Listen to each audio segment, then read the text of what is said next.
Guys, your girl is live. This is my official mic check. Can you guys hear that? I hope so. I did not get a chance to check my mic before going live. But for those of you guys, let's just get it started. Let's get it started with plenty of likes. Do hit the like button. Anytime you guys like it, it is good for the algorithm. YouTube likes when y'all like the video. But for those of you guys that are not new to this, but are true to this, you guys are, returning subscribers, viewers, welcome, welcome. If you're new to the channel, please do hit the subscribe button. What are you waiting for? I'm just saying, hit the subscribe button and also hit the bell so that anytime any new content is uploaded, you will be the first to check it out, to view it. And then if I go live like I am now, you will get the notification to join me in the live. But anyway, so you guys, I wanted to cover, and as you guys can see, my little thumbnail there in the background, I have MJ and Paul McCartney. And I'm trying to think, I actually probably should have checked before going live. I don't think I actually technically covered MJ Paul McCartney feud. I don't know.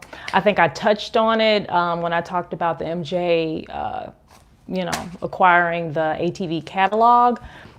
I might have touched on it, but I don't think that I actually officially covered the MJ Paul McCartney feud. So this was one I also thought it was a good idea to actually cover because in my TikTok, also, you guys do check me out on other platforms as well. You can check out Lilah Michelle on TikTok. I cover a lot of content. As I say, I am a celebrity content. What do I say? I'm a celebrity entertainment content creator. That's what I say. And on TikTok, I do cover other celebs, but I do cover a lot of MJ topics on TikTok as well. And one of my TikTok videos that covered MJ, it was an interview that was done by Eddie Griffin, who was also a good friend of MJ.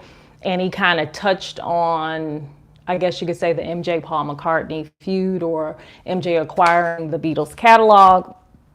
And there were a lot of comments, a lot of good positive comments. But there were also a lot of comments that were in the chat of people, individuals just that felt that MJ got it in a slimy way. That was their own personal opinion. And I wanted to officially, if I didn't already, if I did, well, this is the second video then. So I wanted to officially kind of cover a video that discussed a little bit more in depth about the Paul McCartney MJ feud, if we will. And hey there, Marquise. Hey.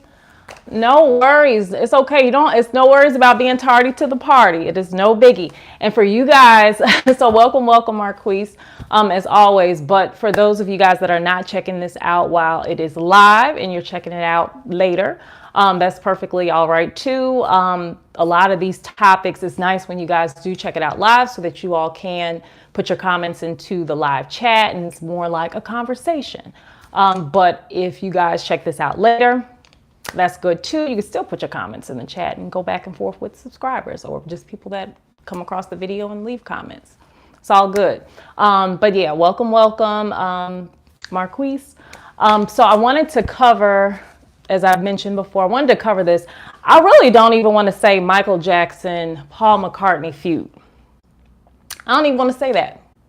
You guys know why? Because MJ never officially, at least not to my knowledge, ever spoke out publicly against Paul McCartney or even really gave his side of the story, so to speak. It was just more so just all Paul McCartney, who was very vocal, went on interviews, spoke very publicly about, his feelings about how he felt MJ acquired his music, as he put it. And MJ, being the classy fellow that he was, he never actually went back and forth, about the acquisition of the ATV catalogs. The catalog he never did. But if for those of you guys who did ever see any of Paul McCartney's interviews or him speaking publicly about it, we'll just put it lightly, he didn't have good feelings. He didn't have good sentiments around MJ and how he felt that went down. But what I wanted to, I'm not blocking MJ's head. Normally I got to do a little check. Can you guys see MJ? But I know that you guys can because the way I got my stuff positioned. And for you guys that saw my video yesterday, and I tried it with the widescreen, I wasn't really feeling that. But yeah, this still works, all right? But nonetheless, so let's just back it up a little bit. Let's back it up. And, obviously it didn't start off as a feud. The two collaborated several times in the 80s on, different songs. Say, Say, Say, The Girl Is Mine. Hold on, I'm sorry, you guys. The Girl Is Mine. But, supposedly like in 1981, MJ reached out to Paul McCartney, wanting to collab. The two got along very well and made music together, right? Kind of perfect story, if you will, right? However, now this is according to Paul McCartney, because like I say, MJ never really spoke out publicly. But if you guys research and you kind of dig a bit, you all will see that there are some holes in how Paul McCartney presents, his side of the story, so to speak.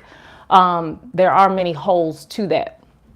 Now, according to Paul McCartney, all right, he claims that, that he, gave MJ advice, which I believe that he did. He, told MJ that, when he started off with the Beatles, he and Lennon and the rest of the band members didn't know a whole lot about the music business, that they, wrote their own songs and, they didn't know about the rights, ownership and whatnot. And, in the 70s, did lose ownership, publishing rights to their music, or I think actually a little bit before that. But anyway, so his advice to MJ, stepping into the Thriller album and the success of all that, was to get a good manager, as well as to get into music publishing. That was his advice to MJ, which I think was good advice. I think it was sound advice. However, the way that I think the story is presented, or at least according to Paul McCartney, the way that it's presented was he gave MJ advice and then MJ turns around and buys his music, and he knew that, MJ knew that Paul McCartney wanted to buy back his songs. Now, side note, personally, even before I even get into my own side note, Paul McCartney, after, I think in the 1970s, right around that time is when he started acquiring publishing rights to other artists' music, right? Which was Nat King Cole. He owned a lot of Nat King Cole. Nat King Cole. Try to say that 5 times fast. He owned a lot of Nat King Cole's music, a lot of his publishing rights. He owned all of Buddy Holly's music. So to me personally, the whole idea of someone else having ownership of someone's, lyrics, someone's writing, their artwork, unless that person, personally sold it off because they didn't want it. If I'm just going to have to give my opinion, no, I don't think that anyone else should own someone else's creative art unless they choose to pass it along. But music, it's not just music. It's a business side to it. Okay, with that being said, Paul McCartney already owned other artists and way more than that. I'm just naming Nat King Cole and Buddy Holly. He owned a lot of other artists' music. So when he says, and he puts it in a way of MJ, he owns my music. He knows I wanted to get my music back. It's wrong for him to have ownership of my music. I mean, yeah, in a sense, but then that's the business side of it. Like Paul McCartney himself owned a lot of other artists' music as well. Okay, put that to the side, put that on the back burner.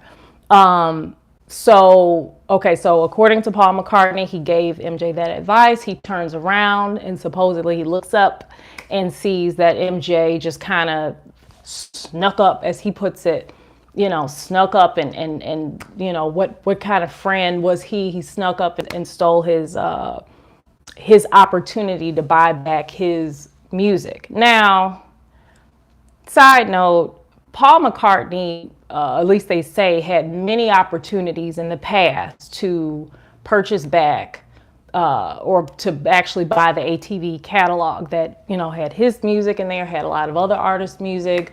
And I think upon purchasing, it also came with like a music studio and some other like insurance policies and some other stuff. But anyway, Paul McCartney in the past had several opportunities to bid on that. Yeah, I agree, Marquise. I agree with you too. And you guys, like I say, if you guys are watching this when this is not so live, do look at the live chat. A lot of good information.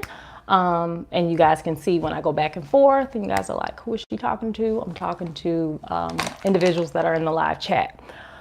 But, but anyway, you guys know how I do. I'm kind of like all over the place. But anyway, so Paul McCartney had several opportunities in the past to purchase back his music. Paul McCartney, now I did see that I saw a few interviews where Paul McCartney himself said that he felt like the asking price for his music was too high and he didn't feel that it was right for him to have to purchase his own music at such a high price, and that he just could not do that.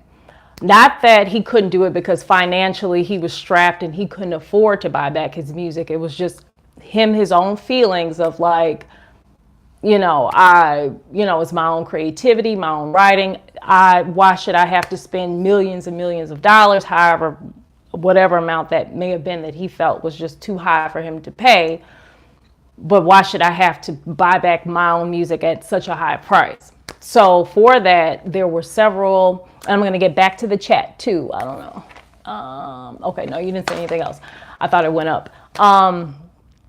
But yeah, so Paul McCartney himself just felt like, which I get it. I get it. But then again, if you really want ownership back, I mean, it's put all that to the side is more of like an investment, right? That's what I would think. And Paul McCartney, let's also get this out of the way, because Paul McCartney made several statements saying that MJ, stepping out of Thriller, he was cash rich and he outbidded me. And, Paul McCartney at one point was like the highest paid entertainer, period, worth $560 million.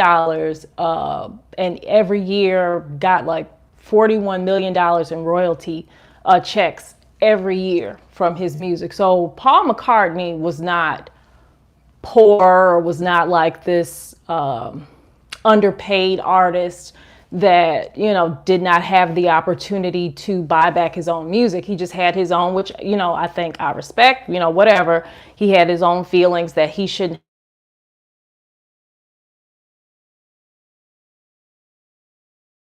hung up on him. Oh, sorry guys. Dang it. Oh, dang it. Now you guys see this is, hey, it's live. So you guys get to check all this out. I had my whole backdrop. I got a phone call and it kicked it out, guys. What the heck? Okay, let's get back into the ambiance that is the live. Okay, sorry about that. Anyway, thanks, Marquise. But anyway, so by no means was Paul McCartney like, poor or just didn't make enough to buy back his own music, and MJ snuck up and just, outbidded him and took it. No, Paul McCartney also spoke out publicly and said that his idea was, because since it wasn't all of his own writing, a lot of it was John Lennon's, was for him to split it with Yoko Ono.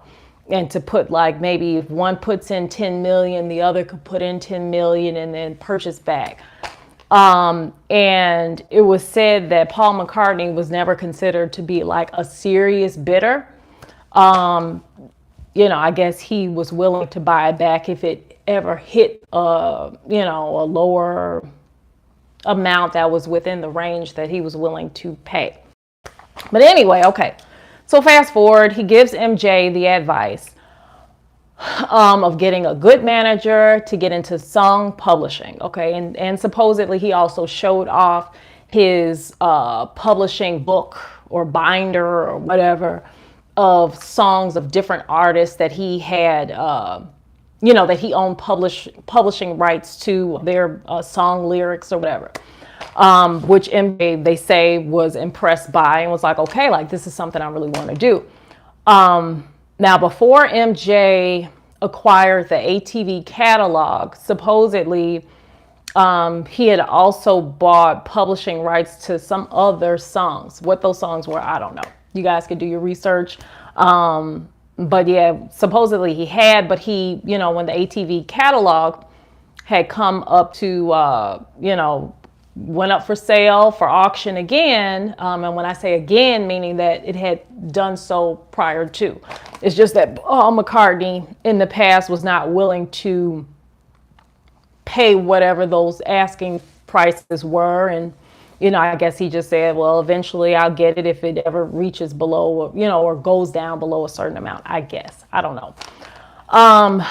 But like I say, it's a little difficult because MJ never actually spoke out. He never was as candid as Paul McCartney was. But personally, my feelings is that a lot of it had to do with Paul McCartney's ego.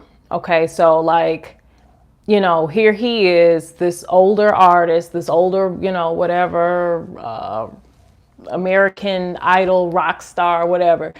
He's giving the new blood, the new kid on the block, who would be MJ, giving him advice about like, this is what you do. And MJ basically came in and made some power moves. Now, MJ, I hope the screen didn't just go dark on you guys. I hope not. Okay, but anyway, MJ, when that went up for bid, it was said that MJ had actually, had asked Paul McCartney and asked Yoko Ono if they would be bidding on it, which both replied no, that they would not be bidding on it. But then there's also another story that Paul McCartney said. Now, it's all hearsay. Supposedly, Paul McCartney said that he would, whatever someone was willing to pay for it, he would pay 10% over on that or whatever. I don't know. But in the end, it was said that Michael Jackson did not want to get into any kind of bidding war with Paul McCartney over that catalog.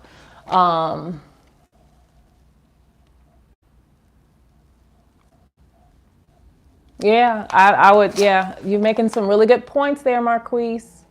Excellent points. You guys check out Marquise's comments in the live chat.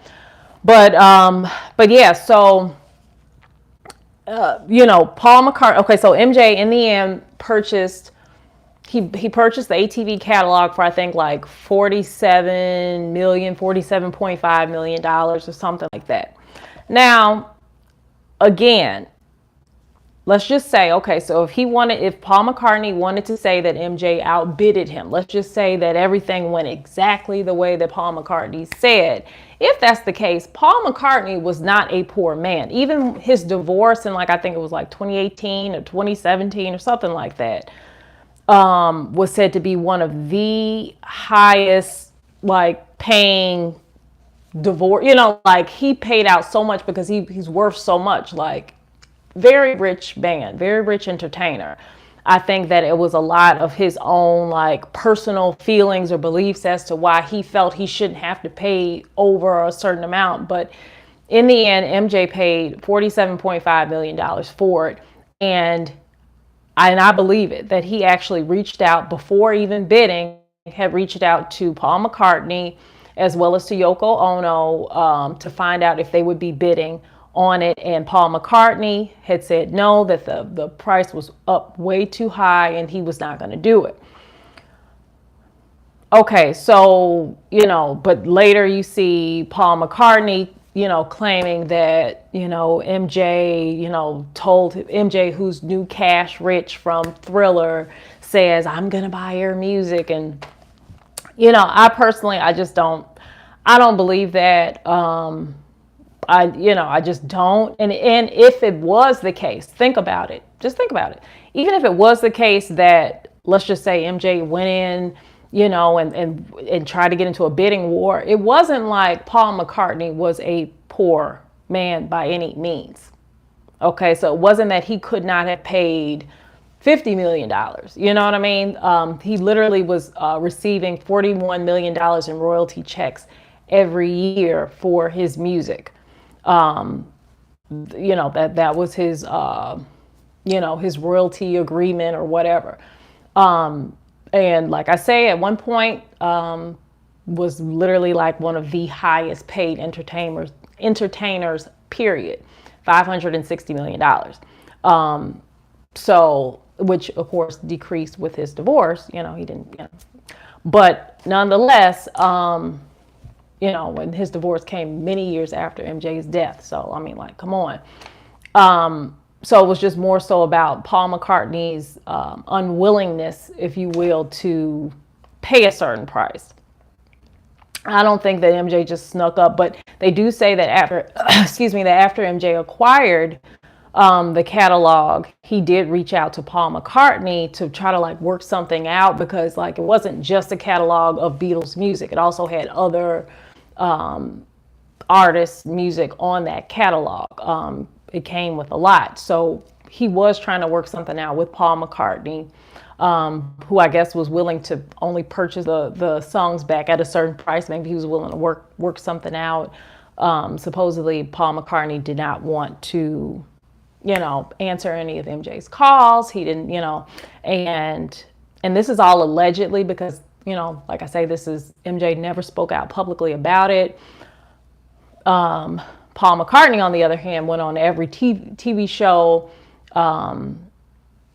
interviewing, I shouldn't say TV show, but, went on many interviews, Howard Stern, all these other different interviews, and he did not have positive things to say. And MJ never really gave his side of the story. So this is all allegedly. But MJ did reach out to him to try to work something out. Paul McCartney did not want to, I guess, receive any calls from MJ, didn't even want to speak on it, which I think was more like just the ego sort of thing. He paints it like he owns my music and he shouldn't have ownership of my music, and he knows I wanted to buy my music back, like poor Paul McCartney. Well, Paul McCartney has been buying other artists' music since the 70s, okay, and had a nice catalog on them of other artists, ownership of other artists' songs,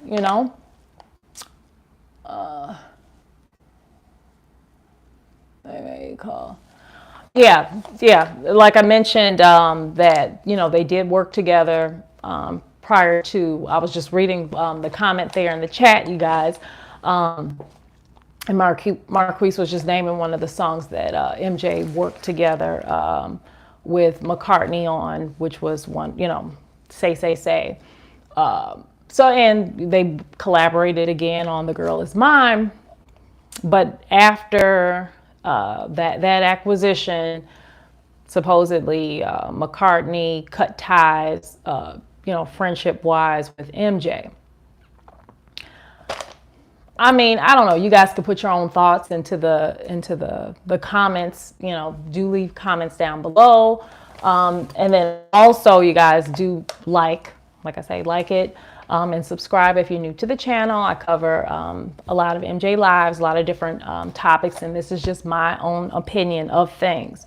But yeah, so I don't know. I just felt like Paul McCartney painted the picture to be one way when, it wasn't like he did not have the ability and had not had opportunities prior to purchase the ATV catalog. It wasn't like that he didn't have the financial means to purchase the ATV catalog. It's just that he was not willing to invest, if you will, in his own songs, which, I get it from a point of view of like, okay, well, like, this is my music. Why should I have to pay to purchase back my own music? And then especially at such a high price. I get it. But then you can't really necessarily get mad when someone else comes along, because if MJ, and think about it, if MJ had not purchased that catalog and Paul McCartney was not willing to purchase it back, which he was not at that price, that means that either the banks would have bought it or another mogul.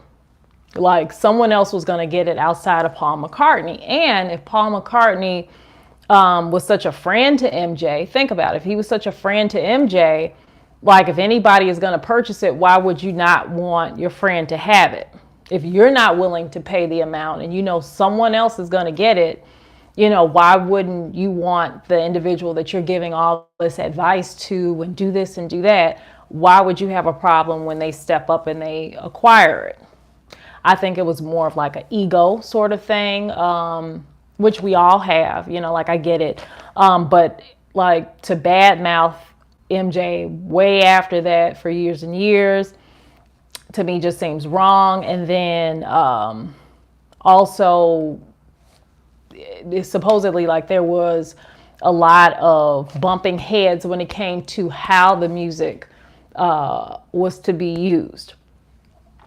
Now, Paul McCartney felt that he didn't, it was said, before I get into that, Yoko Ono had made comments before, publicly saying that she was happy that MJ actually acquired the ATV catalog. She said that she did not want to collaborate with Paul McCartney on purchasing that because she felt that they would bump heads quite a bit, that there would be arguments, disagreements on it.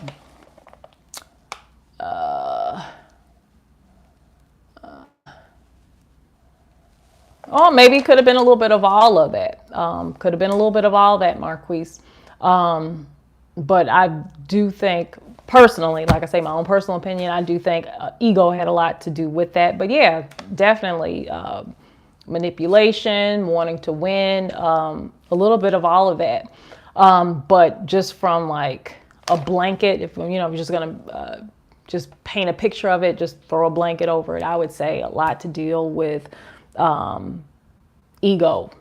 Here, I'm the older guy giving this younger guy advice, but then here he is making some powerful moves that, Paul McCartney looks up and is like, whoa. But I don't even think that it was as sneak as Paul McCartney tries to paint the picture. I think he was well aware. I just don't think that he thought that MJ would play the game as well as he did, so to speak. Like the business, make such smart, intelligent, powerful business moves. I don't think that, Paul McCartney was expecting, like I say, maybe another mogul, maybe the banks to acquire it, because, he was passing on the asking price. But, I just think that, if you want to flip it and really examine it, if you really are sincere and you're giving somebody advice and telling them what they should do, get a good manager, and get off into music publishing, and you don't want to lose all this new money that you just came into with the Thriller album. We're good friends, and you're telling them to get off into publishing. Now, I don't know how many auctions Paul McCartney thought needed to pop up before the price would be low enough. Usually things, especially with time, will increase in value rather than decrease. But Paul McCartney, here he is waiting for the price to come down for him to meet it at a certain price, which of course not, it's going up. MJ, being a smart businessman, artist, just the whole gamut, knew that it was an investment, just like Paul McCartney did. Paul McCartney, just whatever. I don't know psychologically what was going on, but Paul McCartney just felt like he just should not have to buy it back at a certain price, he wasn't going to do it. And even the price itself that was being asked, he felt should have been split. You know, yeah, John Lennon had wrote a lot of the music as well, but he thought the price should be split up with Yoko Ono. So he really was not willing to invest, put a whole lot out there. MJ was. But MJ still flagged and asked, you know, before even stepping off into the bidding, the auction for the catalog, had asked, like, do you plan on bidding? Yoko Ono, do you plan on bidding? Neither planned on bidding, so think about it. Like, okay, if MJ didn't get it, who else would get it? So, but yeah, so those are my thoughts on it. But, oh yeah, but they were also bumping heads a lot when it came to how the music should be used. Now they say that Paul McCartney wanted the Beatles songs just to be kind of like the anthem of the 60s, right? And he felt that, you know, placing a lot of those very iconic American music songs on Panasonic ads and sneaker commercials were like devaluing them or you know, kind of like, you know, tarnishing the music in some sort of way. MJ had a broader vision for it and felt that, you know, which I agree, I think actually was a really good idea, because the music would play and my mom would be like, I remember back in the day, would be like, oh, that's one of the Beatles songs. Oh, they playing the Beatles music, the Beatles, whatever, which I didn't know what it was. But MJ felt that by putting music into commercials and, you know, different kind of advertising campaigns, that it really was exposing the music, opening it up to a whole new generation of listeners, right? Of fans, which I think was a smart move. And they say Yoko Ono agreed with MJ. Then again, Paul McCartney, again, how I feel, you know, ego, was saying no. He felt that, you know, I don't want my music used this way or that way, which, okay, he as an artist, I do think, you know, you have a right to that, but then he should have done the thing, you know, taking it another step and actually bought the catalog when he had opportunities to buy it. And I heard it was several opportunities before MJ actually purchased it. He should have went ahead and bought it and not, you know, I don't know what his personal debt or life or whatever was, but if he had it, which I'm guessing he did, being one of the highest paid entertainers and you know, worth over almost $500 million, he could have afforded to purchase his own music and really have control over how it's used and, you know, whatever. But yeah, they say that MJ had a higher, broader vision for the music and put it into different advertising campaigns. And they say that further irked Paul McCartney. And, you know, why is he doing this? And, you know, whatever, you know, I don't know, whatever. But I think what MJ did was very smart. And it made sense. It gave it new life, right? And it did open up the, you know, Beatles music, Beatles songs by putting it in movies and commercials and different things like that. It didn't just die off with, you know, people of the 60s or whatever, people that knew it from back in the day. So I think that was a smart move. Hey there, Cedric. Oh, you guys are too sweet, too sweet. But yeah, so I just personally, like I say, I think that, you know, in a perfect world, no artist should own, no, you know, outside force or entity should own the rights to someone else's creativity, to their work, unless that person like consciously decides like, I no longer want this. Here, take this. You could have this. Otherwise, you know, in a perfect world, yes, I do think that, you know, people should own their own music, rights, all that. But okay, the world is not perfect. As we know, the world is not perfect, right? And it's not just music, it's music business. And Paul McCartney, can't cry too many tears because he owns, and he's still living, owns publishing rights to many different artists' music. And I'm sure some of those musicians that he owns publishing rights to their songs that they wrote creatively, maybe those, artists, maybe their families would like to, the fruits of that creativity, but they're not getting it. Paul McCartney is, who owns Nat King Cole and all, so I think that's just kind of like the nature of the beast. But I think that it was not fair how Paul McCartney kind of just dragged MJ through the mud for that acquisition. He felt it was done in a very sneaky way, but yet he says that Michael Jackson actually said, so it's a lot of stuff that's conflicting, but then he says that Michael Jackson said, like, I'm going to buy your music.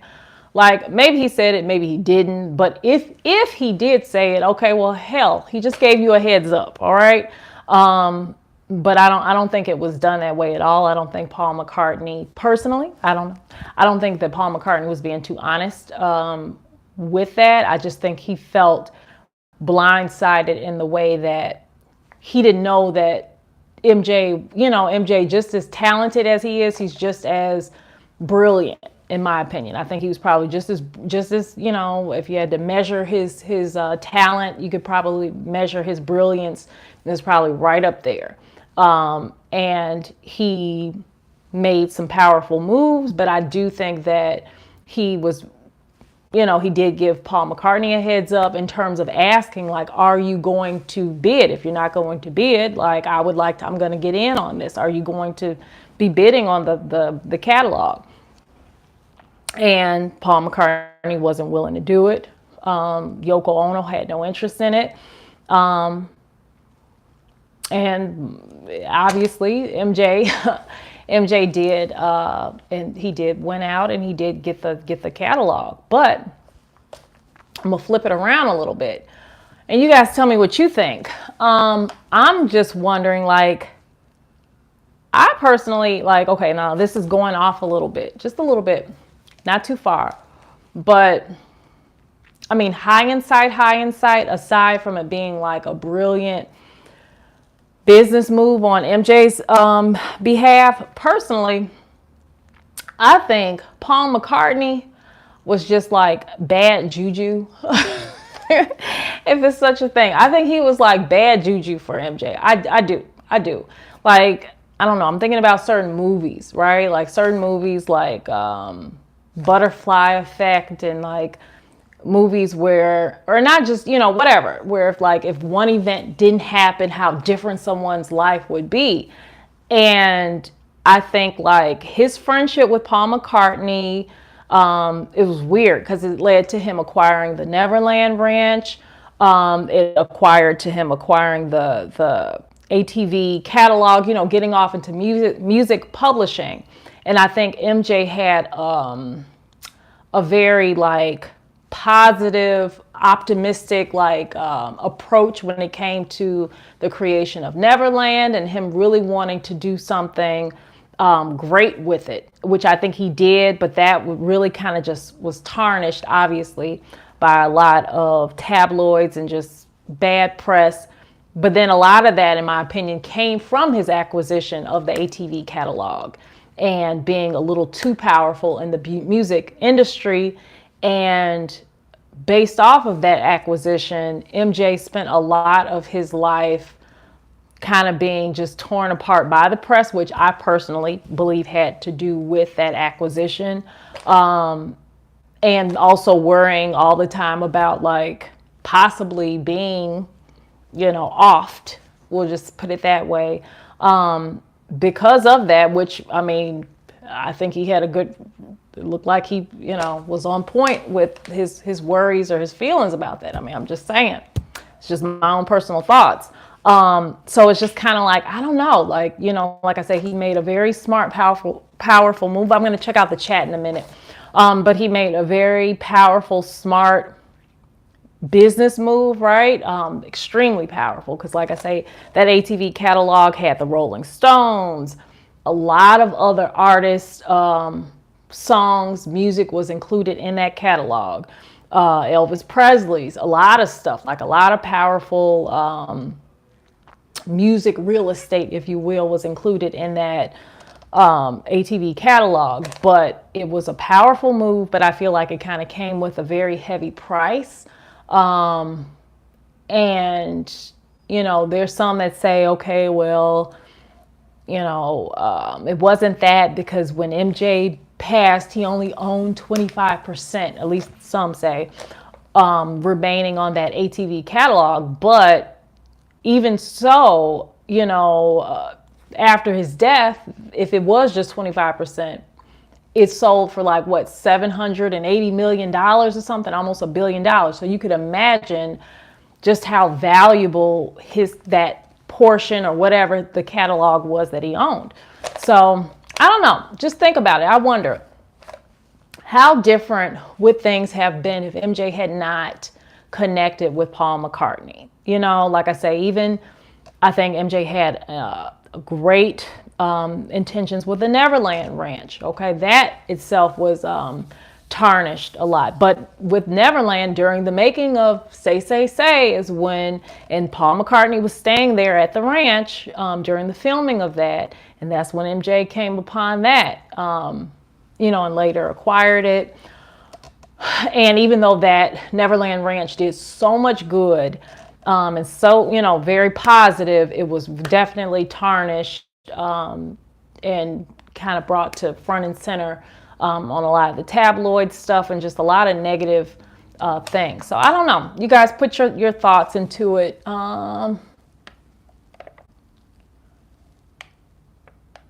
No, I have to check that out, Cedric. I'm going to have to check that out. But even MJ's unreleased music or music, you know, that was released, you know, post his death or whatever. Tommy Mottola, and I think I mentioned this before, Tommy Mottola was in an interview with that one guy. I can't think of his name, but that one guy from Good Morning America or whatever that later he got into some kind of, like, they claim he said or did something and they got him off of there. But Tommy Mottola was in an interview with the guy, whatever the guy's name is from Good Morning America. And because, you know, Mottola was on there to talk about the MJ music or whatever, the new release, you know, music that came out after his death or whatever. And the interviewer wanted to know, like, okay, well, does the MJ estate, will they be collecting on this? And Mottola was kind of like looking like, and he's like, no, actually Sony will. So, and I think he even asked them twice. Why he asked them twice, I have no idea. But, you know, Mottola made it very clear that the MJ, you know, that it was actually Sony that would collect from music that was released afterwards. But I'm bringing that up, you guys, because I'm reading comments that are in the chat, and you guys can check that out.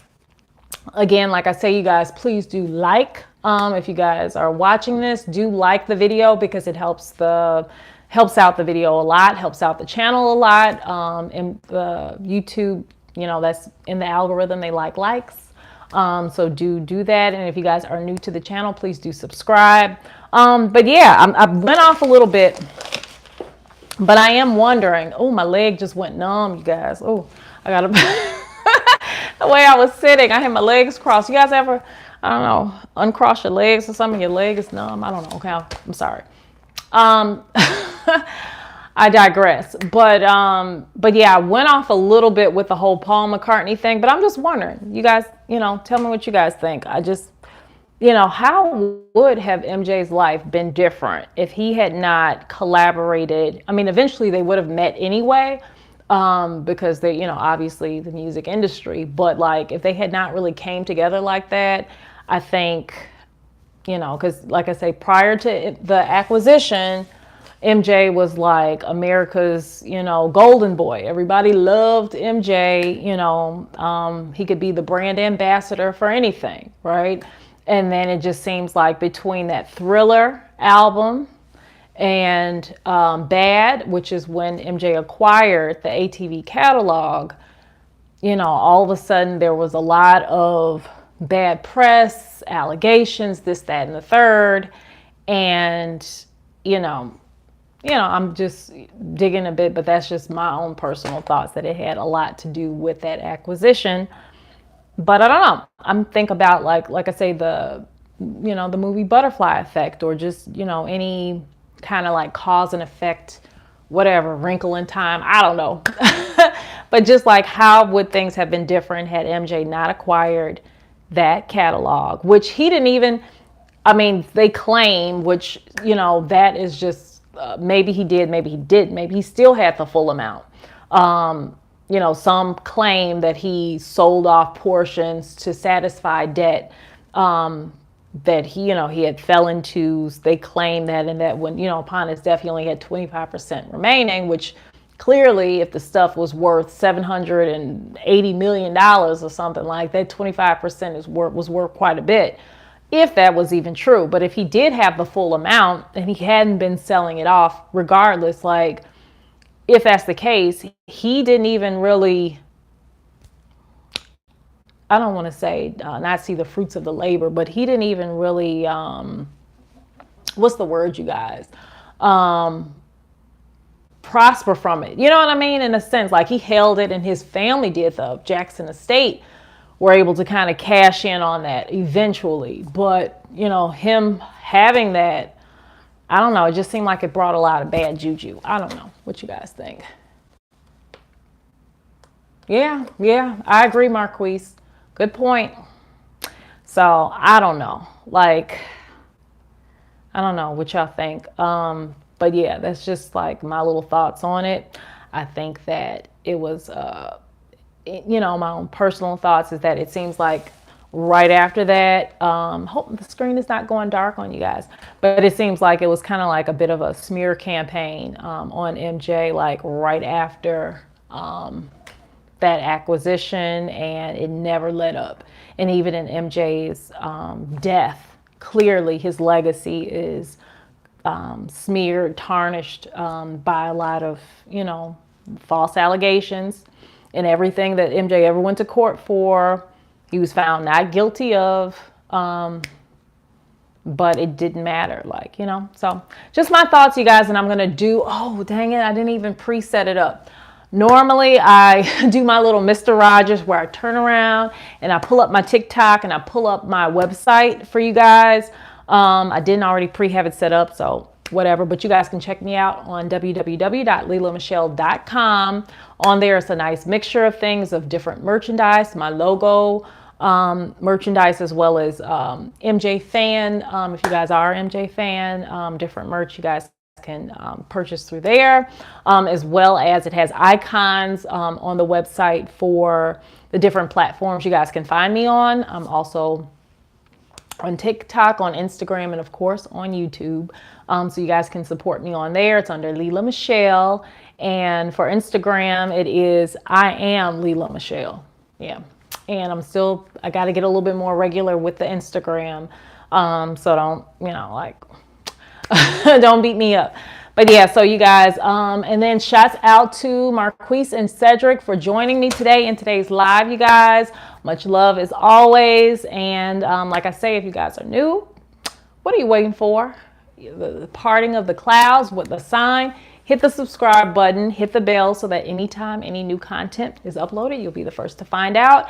And I will see you guys later. Bye. Had so much fun. See you guys.